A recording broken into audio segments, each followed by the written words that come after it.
बहुत बहुत धन्यवाद माननीय। अब मैं अनुरोध करूंगी प्रमुख सचिव महोदय कृषि उत्तर प्रदेश श्री रविंद्र जी से कि कृपया मंचासीन माननीय कृषि मंत्री उत्तर प्रदेश श्री सूर्य प्रताप शाही जी का स्वागत अभिनंदन करें पुष्पगुच्छ भेंट कर।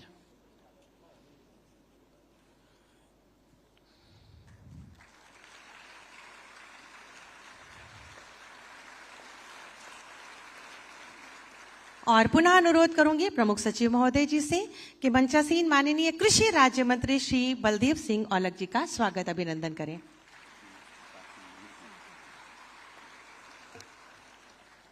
बहुत बहुत स्वागत अभिनंदन। और स्वागत अभिनंदन की श्रृंखला में मैं अनुरोध करूंगी प्रमुख सचिव महोदय जी से कृपया पधारें, स्वागत उद्बोधन हम सबके मध्य रखें और कार्यक्रम की रूपरेखा से हमें अवगत कराएं।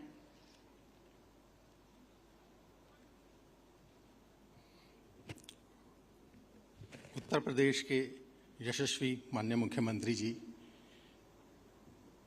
माननीय कृषि मंत्री जी, कृषि राज्य मंत्री जी,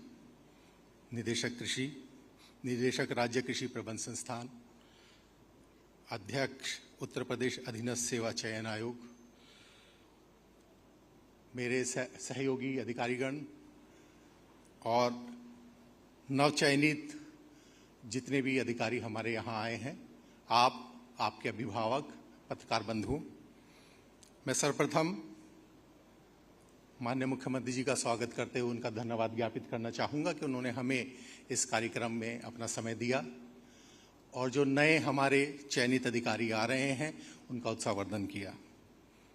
मैं माननीय कृषि मंत्री जी, कृषि राज्य मंत्री जी का भी स्वागत करना चाहूँगा इस कार्यक्रम में, क्योंकि उनके ही नेतृत्व में हम लोगों को आगे इस दिशा में काम करना है।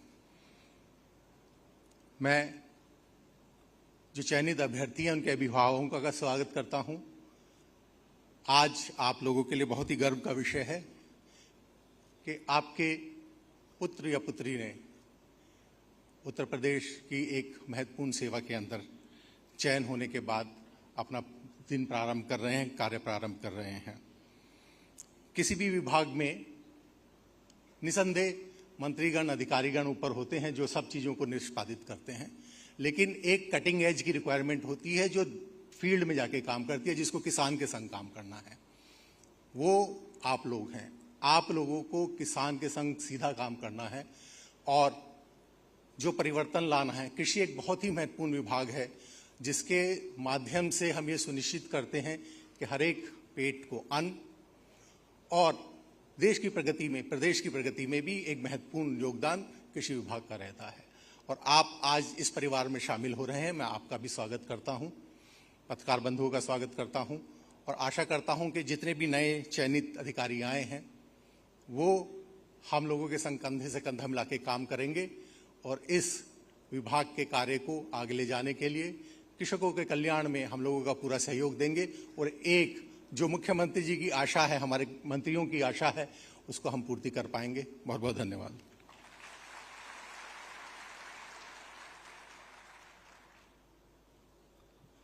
बहुत बहुत धन्यवाद महोदय आपके स्वागत उद्बोधन के लिए। अब मैं बहुत ही आदर और सम्मान के साथ आमंत्रित करूंगी माननीय कृषि मंत्री जी श्री सूर्य प्रताप शाही जी, कृपया पधारें और अपने उद्बोधन से हमें अनुग्रहित करें।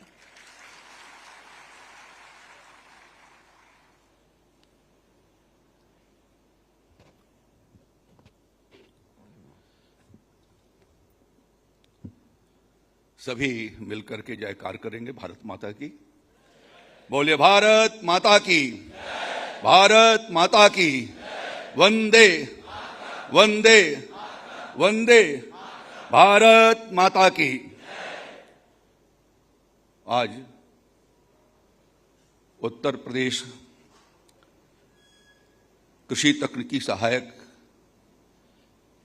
के 3,446 पदों की भर्ती के उपरांत नियुक्त पत्र दिए जाने के इस कार्यक्रम में यहाँ पर उपस्थित, इसके साथ मंडी परिषद के 126 और अभ्यर्थियों को भी इसके साथ सम्मिलित किया गया है। इस कार्यक्रम के मुख्य अतिथि उत्तर प्रदेश के लोकप्रिय मुख्यमंत्री आदरणीय योगी आदित्यनाथ जी, हमारे सहयोगी मंत्री आदरणीय बलदेव सिंह औलख जी, प्रमुख सचिव कृषि श्री रविंद्र जी, कृषि निदेशक श्री टी.एम. त्रिपाठी जी, और जिन्होंने इस कार्यक्रम को आगे की ओर बढ़ाया, ऐसे निदेशक प्रसार अभी रहमान खेड़ा के हमारे निदेशक हैं श्री रमेश मौर्य जी, सभागार में उपस्थित सभी नव चयनित प्राविधिक सहायक मेरे मित्रगण, कृषि विभाग के सभी अधिकारीगण, मैं आप सबके माध्यम से उत्तर प्रदेश के लोकप्रिय यशस्वी मुख्यमंत्री योगी आदित्यनाथ जी का करतल ध्वनि से बजा करके हार्दिक स्वागत करने का अपील करता हूं, उनका हार्दिक स्वागत करता हूं। हमारे आदरणीय मुख्यमंत्री योगी जी पिछले 9.5 वर्षों में उत्तर प्रदेश का कायाकल्प किया है, सभी क्षेत्रों में अभूतपूर्व परिणाम दिए हैं। आपके प्रयासों से जहां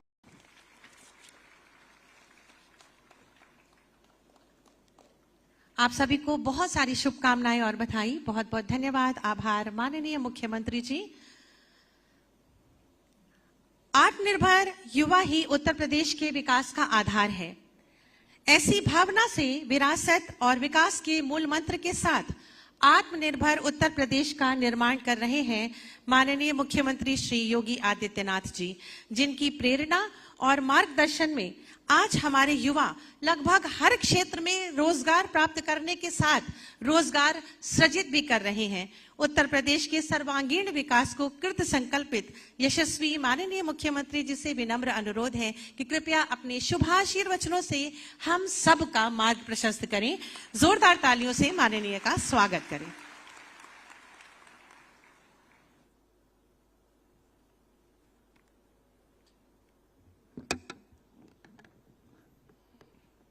कृषि विभाग के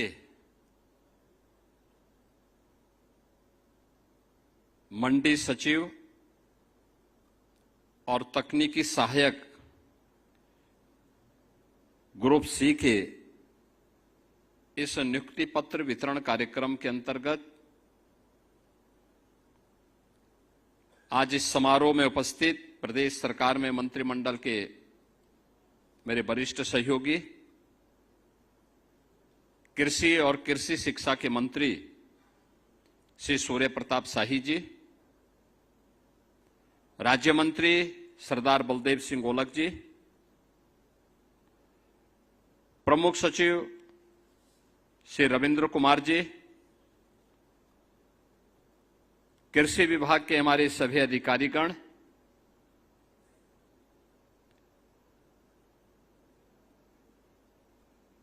प्रदेश की राजधानी लखनऊ में नियुक्ति पत्र वितरण के अंतर्गत हुए आज के इस कार्यक्रम में उपस्थित सभी अभ्यर्थीगण और प्रदेश के अलग अलग जनपदों में आयोजित कार्यक्रमों में उपस्थित सभी जनप्रतिनिधिगण और अभ्यर्थीगण, उपस्थित बहनों और भाइयों,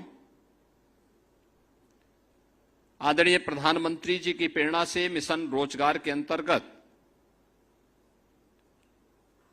नियुक्ति पत्र वितरण के क्रम में अब आज हम यहां पे कृषि विभाग से जुड़े हुए मंडी सचिव और तकनीकी सहायक के नियुक्ति पत्र वितरण के इस कार्यक्रम के साथ यहां पर उपस्थित हुए हैं। मैं सबसे पहले 3,400 से अधिक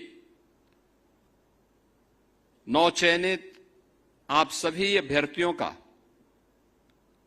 हृदय से उत्तर प्रदेश सरकार का कृषि विभाग का हिस्सा बनने के लिए अभिनंदन करता हूं, हृदय से बधाई देता हूं और आपके अभिभावकों को, आपके माता पिता को, आपके गुरुजनों को भी इस अवसर पर हृदय से बधाई देता हूं। मैं धन्यवाद देता हूं अधीनस्थ सेवा चयन आयोग को, जिन्होंने पूरी पारदर्शी तरीके से नियुक्ति की इस प्रक्रिया को संपन्न किया है, क्योंकि आज के दिन पर पारदर्शी तरीके के साथ नियुक्ति की प्रक्रिया को पूरा करना अपने आप में एक चैलेंज है और उसमें भी बिना भेदभाव के आरक्षण के नियमों का पालन करते हुए योग्य अभ्यर्थियों को उनकी मेरिट के अनुसार नियुक्ति पत्र प्राप्त हो जाए, यह एक अत्यंत चुनौतीपूर्ण कार्य है। लेकिन हमारे आयोग और बोर्ड इसको सफलतापूर्वक आगे बढ़ाने का कार्य कर रहे हैं। हमें इस बात को ध्यान में रखना होगा कि जब हम योग्यतम अभ्यर्थियों का चयन बिना भेदभाव के करते हैं तो उसका लाभ पूरे प्रदेश को मिलता है। उनकी प्रतिभा और उनकी ऊर्जा का लाभ पूरा प्रदेश लेता हुआ दिखाई देता है और यही तो पिछले 9-9.5 वर्ष के अंदर डबल इंजन की भारतीय जनता पार्टी की सरकार की उपलब्धियों में से एक महत्वपूर्ण उपलब्धि भी है। मुझे बताते हुए प्रसन्नता है कि इस दौरान हमारी सरकार ने 9,30,000 से अधिक उत्तर प्रदेश के युवाओं को सरकारी नौकरी उपलब्ध करवाने में सफलता प्राप्त की है और एक भी नियुक्ति पर कोई प्रश्न नहीं खड़ा कर सकता। हमने पहले दिन से तय कर रखा है कि जो 17 के पहले की परिपाटी थी कि नियुक्ति का विज्ञापन निकलता था, चाचा भतीजे की जोड़ी और महाभारत का पूरा खानदान फिर वसूली के लिए प्रदेश भर में निकल पड़ता था। नौजवान भटकता रहता था, परिणाम नहीं आता था और अंततः माननीय न्यायालय को कोर्ट में स्टे लगाना पड़ता था, न्यायालय को स्टे करना पड़ता था। समय और उम्र खराब होती थी हमारे युवाओं की। लोग ये मानते थे कि ये युवा किसी लायक नहीं, क्योंकि ये नौकरी नहीं प्राप्त कर रहा है। गलती युवा की नहीं होती थी, गलती उन आयोगों और बोर्डों में बैठे हुए और उस समय की सरकारों में बैठे हुए सरकारी तंत्र में भ्रष्ट उन राजनेताओं की और उन लोगों की होती थी जो बेईमान और भ्रष्ट किस्म के लोग वहां बिठा दिए गए थे। और हमने पहले दिन कहा था कि अगर ये सरकार अपराध और अपराधियों के प्रति जीरो टॉलरेंस की नीति के तहत कार्य कर रही है तो हम नकल माफिया की भी और विभिन्न संस्थानों में बैठे हुए माफिया की कमर को भी तोड़ेंगे और उसके आकाओं को भी हम जमीन आसमान दिखाने का काम करेंगे। आपने देखा होगा इस दौरान हम लोगों ने बड़े पैमाने पर कार्रवाई की, माफिया की संपत्ति को जब्त करवाया, उससे वसूली करवाया और नियुक्ति प्रक्रिया को और पारदर्शी तरीके से संपन्न करते हुए 9,30,000 से अधिक नौजवानों को हमने सफलतापूर्वक पारदर्शी तरीके से बिना भेदभाव के प्रदेश के अंदर सरकारी व्यवस्था में नौकरी देने में सफलता प्राप्त की। और मैं आज जब यहां पे 3,400 से अधिक कृषि तकनीकी सहायक और मंडी सचिवों को नियुक्ति पत्र वितरण के इस कार्यक्रम के साथ जोड़ रहा हूं, मैं प्रदेश भर के युवाओं को इस बात के लिए आश्वस्त कर रहा हूं कि अगले 6 महीने के अंदर, नोट करिए, अगले 6 महीने के अंदर 1 लाख नौजवानों को फिर सरकारी नियुक्ति पत्र अलग अलग स्टेज में हर सप्ताह उपलब्ध करवाने जा रहे हैं। 1 लाख सरकारी नियुक्ति पत्र हम देने जा रहे हैं। अनुमान करिए 1 लाख। यूपी के अंदर कभी ये कल्पना होती थी, यहां हम 6 महीने के अंदर ही 1 लाख नौजवानों को सरकारी नियुक्ति पत्र दे दिए। सारी परीक्षाएं पूर्ण हो गई, रिजल्ट की प्रक्रिया चल रही है और उनको ससमय निकालने के लिए मैं आयोग और बोर्डों से भी कहूंगा समय सीमा को और सीमित करना। एक नौजवान को भटकने की नौबत नहीं आनी चाहिए। हमें बुरा लगता है जब कोई युवा कहता है कि हमने परीक्षा दी है, परिणाम अभी तक नहीं आ पाया। हम आयोग और बोर्डों की बैठक लेते हैं और उनसे कहते हैं कि भाई सारी प्रक्रिया आपको इतनी स्वतंत्रता दे रखी है, परिणाम भी समय पे लाइए। पहले होता क्या था, आप भी इसी प्रदेश में पढ़े होंगे। यूपी बोर्ड की परीक्षा होती थी, 3 महीने लगते थे परीक्षा में। हाई स्कूल या इंटरमीडिएट बोर्ड की परीक्षा में 3 महीने लगते थे, 3 महीने परिणाम आने में। 6 महीने तो साल में ऐसे ही बर्बाद होते थे। फिर अगले 3 महीने तो भाई फिर प्रवेश की प्रक्रिया अलग है, पर्व और त्योहार अलग हैं, तो 3 महीने ये, जब 9 महीने यही बर्बाद होते थे। 3 महीने भी बच्चों को पढ़ाई के लिए नहीं मिल पाते थे। और तब सरकार क्या बोलती थी कि नकल तो हमारा जन्मसिद्ध अधिकार है, यानी नकल करवाती थे, नौजवान को किसी लायक नहीं छोड़ते थे। सस्ती लोकप्रियता हासिल करने के लिए उन्होंने प्रदेश के नौजवानों के सामने पहचान का संकट खड़ा किया था। तात्कालिक रूप से नौजवान को लगता था कि हितैषी नहीं थे, दुश्मन थे युवाओं के, जिन्होंने पहचान का संकट खड़ा किया था आपके सामने। और आज जो 6 महीने लगते थे परीक्षा में, हमने उसको घटा करके, मैं जब पहली बैठक किया था 2017 में, मैंने आज बोर्डों, उत्तर प्रदेश माध्यमिक शिक्षा बोर्ड को बुलवाया। मैंने कहा भाई आपकी परीक्षा कितना समय लगता है? उन्होंने कहा साहब 3 महीना। मैंने कहा परिणाम आने में? उन्होंने कहा 3 महीना। मैंने कहा इसको 1 महीना करो। उन्होंने कहा नहीं हो पाएगा। तो मैंने कहा कुर्सी छोड़ो, मैं 1 महीने के अंदर कराऊंगा, 1 महीने के अंदर कराऊंगा। और आज मुझे आपको बताते हुए प्रसन्नता है, मैं 14 दिन में यूपी बोर्ड की परीक्षा कराता हूं और अगले 14 दिन में उसका परिणाम भी दिलाता हूं। 56 लाख अभ्यर्थी उस परीक्षा में होते हैं, 56 लाख बच्चे बैठते हैं। 14 दिन में परीक्षा और 14 दिन में परिणाम। 1 महीने से भी कम समय में अब यूपी का नौजवान देश के अंदर कहीं भी एडमिशन ले सकता है। पहले पता लग रहा है वो चला आ रहा, परीक्षा हो रही है। वो फरवरी से शुरू होती थी और पता लगा जून तक परीक्षा हो रही है। और जून में जब तपती हुई गर्मी में कोई बच्चा गिरता था कहीं, कोई गिरता था कहीं, उतनी भीषण गर्मी में जब लू चलती थी तब परीक्षा कराई जा रहे हैं। मैंने उच्च शिक्षा वालों से भी कहा है कि परीक्षा की प्रणाली को और सीमित करो। परीक्षा बच्चों को प्रताड़ित करने का माध्यम नहीं होना चाहिए, उसका आकलन करने का माध्यम होना चाहिए। उसको सहज बनाओ, सरल बनाओ, उसको आत्मविश्वास से भरपूर करो। प्रक्रिया में और सरलता लाने की आवश्यकता है। आज परिणाम हमारे सामने है। हमने माध्यमिक शिक्षा को पूरी तरह पारदर्शी तरीके के साथ जोड़ा है। नकल विहीन परीक्षा भी है, साथ साथ समय से परिणाम भी है। दोनों एक साथ आ रही है।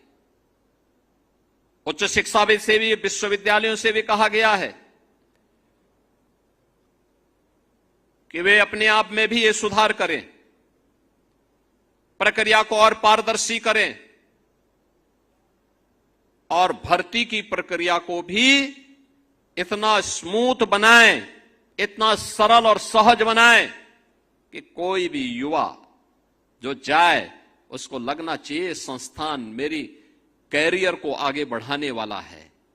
उसको ये नहीं लगना चाहिए कि संस्थान मेरे कैरियर को बर्बाद करने वाला है। उसके मन में उस संस्थान के प्रति श्रद्धा का भाव होना चाहिए। इसके लिए संस्थान को अपने आप को तैयार करना चाहिए।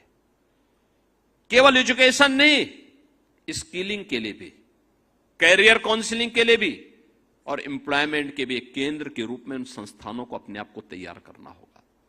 और इसीलिए मैं सभी आयोग और बोर्डों से कहूंगा कि गवर्नमेंट का कोई हस्तक्षेप नहीं है आपके कार्य में, कोई हस्तक्षेप नहीं।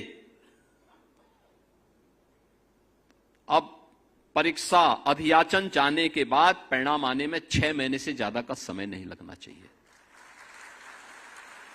अधियाचन आया, 1 महीने के अंदर विज्ञापन जारी कर दीजिए, अगले 2 महीने के अंदर परिणाम परीक्षा करवा करके अगले 1 महीने के अंदर परिणाम ला दीजिए, और 6ठे महीने इन नौजवानों के हाथों में परिणाम इनका आ जाना चाहिए। लंबी प्रक्रिया नहीं होनी चाहिए, उसको सरल बनाओ, सहज बनाओ, जिससे वह युवा अपने आप को तैयार कर सके, एक उत्साहपूर्ण तरीके से अपनी ऊर्जा का लाभ दे सके। हमने देखा है, जब हम अपनी युवा ऊर्जा को प्रोत्साहित करते हैं, उसको साथ लेकर के चलते हैं, परिणाम आते हैं। याद करिए, यही उत्तर प्रदेश 2017 के पहले बीमारू राज्य कहा जाता था। बीमारू राज्य था, युवा पलायन कर रहा था, किसान आत्महत्या कर रहा था, बेटी के सामने सुरक्षा का संकट था, व्यापारी माफिया से तबाह था, किसान अपने खेत में जाने से डरता था। खेत में अगर उसने मोटर लगा रखी है तो कब चोरी हो गई उसको पता ही नहीं होता था। यह यूपी के अंदर होता था, और आज मुझे बताते हुए प्रसन्नता है, आज मुझे बताते हुए प्रसन्नता है, हमने जो 9,30,000 नौजवानों को, यूपी के नौजवानों को यूपी के अंदर नौकरी दी है। परिणाम क्या है? इन 9 लाख ने हमें यूपी के अंदर डेमोग्राफिक डिविडेंड के रूप में यूपी को उससे लाभान्वित किया है। यूपी की अर्थव्यवस्था को 3 गुना करने, यूपी की प्रति व्यक्ति आय को 3 गुना करने में इन नौजवानों ने योगदान दिया है। इनकी प्रतिभा का लाभ हमने उठाया है। पिछली सरकारें युवाओं के भविष्य के साथ खिलवाड़ करती थी, एक छात्र के जीवन के साथ खिलवाड़ करती थी, नौकरी बंदर बांट करके पैसे के बल पर देती थी। मैं जब यहां पे नियुक्ति पत्र वितरण कर रहा था, मुझे अच्छा लग रहा था इन नौजवानों के चेहरे की चमक को देख करके कि आज उसके जीवन का एक महत्वपूर्ण दिन है, क्योंकि उसको बिना